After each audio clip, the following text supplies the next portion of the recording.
क्यों ज़रूरत पड़ती है 15,000 अमेरिकन को बाहर करने का, 10,000 इंडियन को या फिर वीज़ा स्पॉन्सर करने का, इंडियन हो चाइनीज़ हो जो भी हो, क्यों ज़रूरत पड़ती है? आर्बिट्राज लक्ष्मण जी, तो कंपनीज का प्रॉफिट हमेशा मैक्सिमाइज करने की कोशिश कर, तो जीसीसी इंडिया में क्यों खोले जा रहे हैं? क्यों 2.5 मिलियन लोग इंडिया में ग्लोबल कैपेबिलिटी सेंटर में काम कर रहे हैं? बैंक ऑफ अमेरिका के 30,000 लोग इंडिया में क्यों काम कर रहे हैं? क्योंकि कॉस्ट में फर्क है। वही जो बैकएंड काम बैंक ऑफ अमेरिका 20-25 हजार डॉलर साल के खर्चे में इंडिया में सेंटर खोल के बिल्डिंग में करा लेगा, उस एक एक जॉब के लिए यहाँ पर 100,000 प्लस देने पड़ेंगे। तो कंपनीज को तो फायदा है ना, इसलिए इसमें इंडिया का भी फायदा है। बहुत सारे जॉब्स जो यहाँ पर किए जा रहे थे वो इंडिया चले जाएंगे। बिल्कुल, इसमें ठीक है, अब वीज़ा लगा, वही चीज़ मैं कहना चाह रहा हूँ कि बहुत सारे जॉब जो वहाँ क्रिएट हो तो चले जाएंगे इंडिया में, फिर आपको फी लगाने से फायदा क्या, उल्टा नुकसान होगा। अब देखिए जॉब ऑफशोर होगा। नहीं नहीं, देखिए, कुछ जो जाने थे वो इवेंचुअली वैसे भी जाने थे। जो जॉब आज की तारीख में रिमोटली हो सकता है वो तो यूएस में देर सबेर इंडिया में ट्रांसफर हो ही जाएगा। वो शॉर्ट टर्म गैप फिल करने के लिए डिमांड होती है ये। लेकिन एट द सेम टाइम कई बार बहुत सारे जॉब यहां पर भी हो सकते हैं जो अमेरिकन कर रहा है, ऐसा नहीं कि वो इंडियन नहीं कर सकता है। और वो कर सकता है मे बी 90% एफिशिएंसी में, मे बी सेम एफिशिएंसी पे, लेकिन लेसर कॉस्ट पे आऊंगा तो आगे, उन्हीं कंपनी रिक्वेस्ट करेगी। हाँ, उसमें आऊँगा। आरती टिक्कू सिंह, एक सवाल मैं आपसे पूछना चाह रहा था। जब ये डिसीजन हुआ उसके बाद मैं पूरे ट्रम्प के ट्विटर हैंडल के एक्स पोस्ट को देख रहा था, फिर इस डिसीजन पे सारे जो यूएस के कमेंट आ रहे थे वो देख रहा था, तो मैं देखा कि मागा मूवमेंट वाले बड़े ही नाराज थे। उन्होंने कहा ये क्या तरीका होगा जी, आपने तो कहा हर साल लगाएंगे, आप करेंगे नहीं, एक टाइम का रहेगा, ये तो बहुत गलत हुआ, और बहुत गुस्सा जाहिर कर रहा था ट्रम्प को लेके। तो क्या ये सारा कुछ उस मागा मूवमेंट वाले को संतुष्ट करने की रणनीति थी, इससे ग्राउंड पे बहुत कुछ नहीं बदलेगा, या फिर ये कहें कि जानते हुए भी कि नुकसानदेह होगा, हमें ने वादा किया था चुनाव में उसको पूरा करना है, कुछ उस तरह की रणनीति है या फिर कुछ और है? देखिए लक्ष्मण जी, मुझे लगता है अनुराग ने बहुत ही विस्तार से समझाया कि जो सेंटिमेंट है यूएस में वो बहुत रियल है, कि उनकी इनफैक्ट जो वर्किंग क्लास है उनकी जॉब्स इनफैक्ट बहुत लंबे समय तक 20-30 साल में, जब ग्लोबलाइजेशन का जो एरा चला उसमें उनकी जॉब्स गई, और वो जॉब्स ली इंडियंस ने, चाइनीज ने। हमने देखा आउटसोर्सिंग कितनी हुई, और उससे उनको एक जो इफेक्ट पड़ा इकोनॉमिकली, हमने देखा कई सारे शहर तबाह हुए यूएस में, और कई लोगों के पास नौकरियां नहीं थी। और वही कारण है कि ट्रम्प जो पावर में दूसरी बार आए, वो मूवमेंट जो मागा जिसको हम कहते हैं, उसका वो प्रोडक्ट है, जो थिंकिंग या जो इफेक्ट, इकोनॉमिक इफेक्ट। ये कई लोग हमेशा ये कहते हैं कि रेसिज्म रेसिज्म रेसिज्म, आप इकोनॉमिक एस्पेक्ट नहीं देखते हैं। जो वर्किंग क्लास अमेरिका का था, जिसको लगा कि वो लूजर रहा, और वो जो ग्लोबलिस्ट एलीट की बात करते हैं कि इनइक्वालिटी यूएस में बहुत ज्यादा हो गई, एक सबसे ऊंचे जो तबका है, रिचेस्ट क्लास है, वो और ज्यादा अमीर हुए, लेकिन जो वर्किंग क्लास था उनके पास ना नौकरियां थी ना ऑप्शंस थे, वो इंडियंस और चाइनीज ने ले लिए, क्योंकि इंडियंस और चाइनीज जो थे कम पैसे पे काम करने के लिए तैयार थे। तो एक तो ये इशू है कि मुझे नहीं लगता है कि इसको मागा को रिडिक्यूल करना चाहिए। मुझे लगता है उनका एक सर्टेन सेंटिमेंट भी है और एक इकोनॉमिक लॉजिक भी है।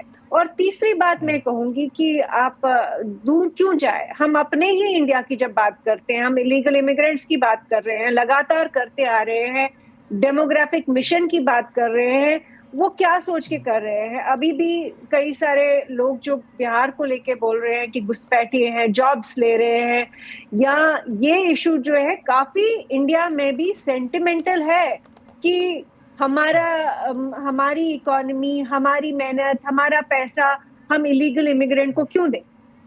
वैसे ही यूएस में भी जब बेशक उन्होंने कहा कि H1B, उन्होंने $100,000 की फीस लगाई, पर ईयर लगाई, और फिर क्लियरली बैकरूम चैनल से जो नेगोशिएशंस हुई है उसका कहीं असर दिखाई दिया, और उन्होंने अपना डिसीजन रिवर्स किया। या वाकई हो सकता है कि उन्होंने एनुअल नहीं माना, और इसको जैसे अनुराग कह रहे हैं कि ये हो नहीं सकता है कि एनुअल होता, क्योंकि एक ही बार होता है, 5 साल में आप एप्लीकेशन देंगे।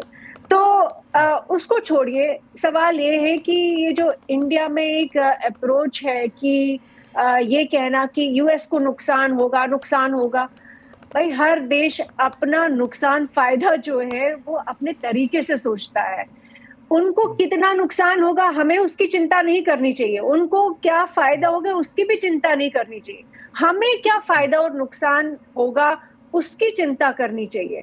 और मुझे वही लगता मैं है कि आपके पास यहाँ पूछना पे चाहता हूँ आरती जी, यही मैं आपसे हाँ, पूछना चाहता हूँ कि बिल्कुल। क्या भारत को इससे फ़ायदा होगा, चूँकि एक सेक्शन ये कह रहा है कि इस पूरे एपिसोड के बाद भारत में कह सकते हैं कि लोग वापस आएंगे और भारत को कोशिश करना चाहिए कि यहाँ पे लोगों को लाएं और ऐसा अपॉर्चुनिटी दें, चाहे आईटी कंपनियां हो यहाँ पर अपॉर्चुनिटी दे। तो दो ऑप्शन है, या तो लोग भारत आएंगे या फिर जैसा अभी कह रहे थे सुनील जी कि अलग अलग कई देशों में भी ऑफ़र करते हैं कि आप वहाँ नहीं हो रहा तो आइए मेरे पास आ जाइए, या फिर हो सकता है बाहर यूएई जा कर के, दुबई जा कर के वहाँ अपना सेंटर खोल लें, वहाँ पे ये लोग शिफ्ट हो जाएं। तो आपको कहाँ पे संभावनाएं दिख रही हैं?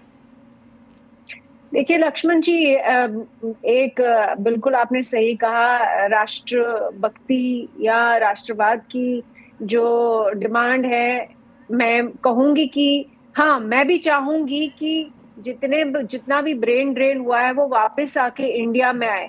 मैं वापस आई हूँ यूएस से, मैंने यूएस में पढ़ा है, मैं कोलंबिया में थी, यूनिवर्सिटी में थी, मैं स्टूडेंट वीजा पे थी, फिर H4 पे थी, स्पाउस वीजा पे थी। लेकिन वापस आए। मैं भी चाहूंगी कि बाकी लोग भी वापस आए, इंडिया की जो इकोनॉमी है, इंडिया की जो ग्रोथ है उसका हिस्सा बने। लेकिन सच्चाई ये है कि क्या हम वाकई तैयार है, और क्यों इतने बच्चे जो है इतना, इनफैक्ट लेबर आर्बिट्राज की जब बात हो रही थी, अनुराग कर रहे थे, मुझे मालूम है कि बहुत सारे लोग जो है जो इनफैक्ट चूंकि मैंने कोलंबिया में पढ़ा है, ऐसा नहीं है कि अमेरिकन बच्चे अकाउंटिंग नहीं पढ़ रहे हैं, अमेरिकन बच्चे टेक्नोलॉजी नहीं पढ़ रहे हैं, मैं उन्हीं लोगों के साथ पढ़ी हूँ। ऐसा नहीं है कि उनके बच्चे जो एवरेज बच्चे हैं हमारे एवरेज बच्चों से कोई कम है। लेकिन मैंने देखा कि कई सारे एवरेज बच्चे इंडिया के बाय डिफरेंट मीन्स वो H1B ले लेते हैं, और चूंकि लेबर आर्बिट्राज हुआ है इतने सालों से, जिसका जिक्र इलॉन मस्क ने भी किया है कि हमको, इनफैक्ट अगर आप देखें उनका नैरेटिव डे वन से, उनका आर्ग्यूमेंट डे वन से रहा है कि हमको क्रीम ऑफ द क्रीम चाहिए, हमको the best minds from the world जो है वो चाहिए, American economy, American technology, AI में, सब में। लेकिन जो वो एवरेज वाला जो कैंडिडेट आ रहा है अलग अलग जरियों से, वो नहीं चाहते। तो मुझे लगता है कि हाँ, नुकसान, अब किसी ने कहा, आप इधर ही पैनल में कहा कि क्या फर्क पड़ता है ये 85,000 हो या 65,000 हो। फर्क पड़ता है क्योंकि अगर आप रेमिटेंसेस देखें, $35 बिलियन तक की जो रेमिटेंसेस आती है, वो 50 मिलियन घर जो है इंडिया में, हर एक बच्चा जो यूएस में काम करता है और घर थोड़ा भेजता है वो, और उससे कितने लोगों की जो सुविधाएं और कितनी तकलीफ जो है लोअर मिडिल क्लास, क्योंकि हमारे बच्चे कंपटीशन के, हाँ, हमारे बच्चे पढ़ते हैं और हाँ, जैसे तैसे पहुंच गए वहां पे, और रेमिटेंसेस। तो अब बेशक अनुराग ने कहा कि ये टेम्पररी है, लेकिन टेम्पररी, देखिए लॉन्ग रन जो है everyone is dead, but short term में मुझे लग रहा है कि हाँ, नुकसान होगा। लेकिन साथ ही साथ जो नेगोशिएशंस चल रही है, और मुझे पूरा यकीन है कि नेगोशिएशंस में दोनों के लिए विन विन सिचुएशन होगी।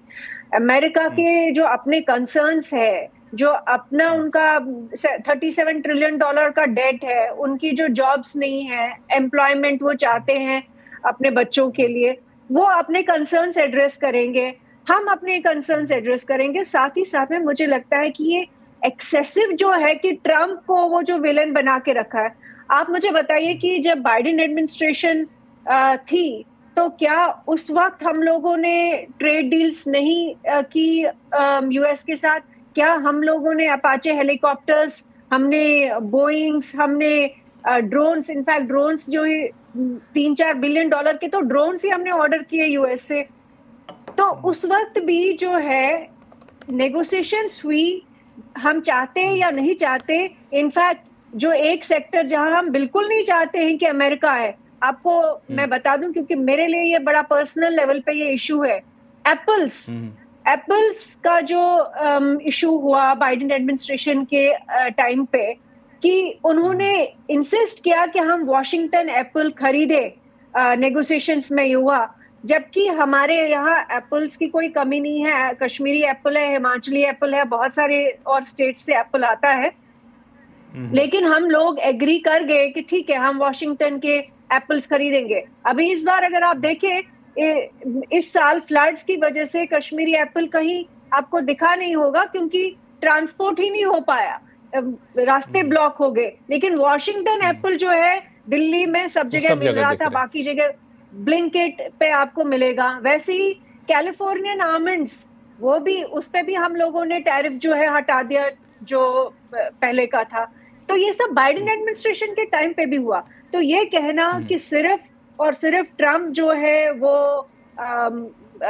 इविल टाइप के हैं या कुछ इस तरह का कुछ कर रहे हैं, मुझे नहीं लगता। सब अपने अपने देश के बारे में सोच रहे हैं। वो मागा चाहते हैं तो हम भी मेक इंडिया ग्रेट अगेन चाहते हैं। ग्रेट अगेन चाहते हैं, बिल्कुल। यही प्रधानमंत्री जब गए थे ट्रंप के दूसरे शपथ ग्रहण के बाद, तो ऐसी कुछ बातें उन्होंने कही कि आप मागा चाहते हैं तो हम भी यहाँ इंडिया को ग्रेट बनाना चाहते हैं।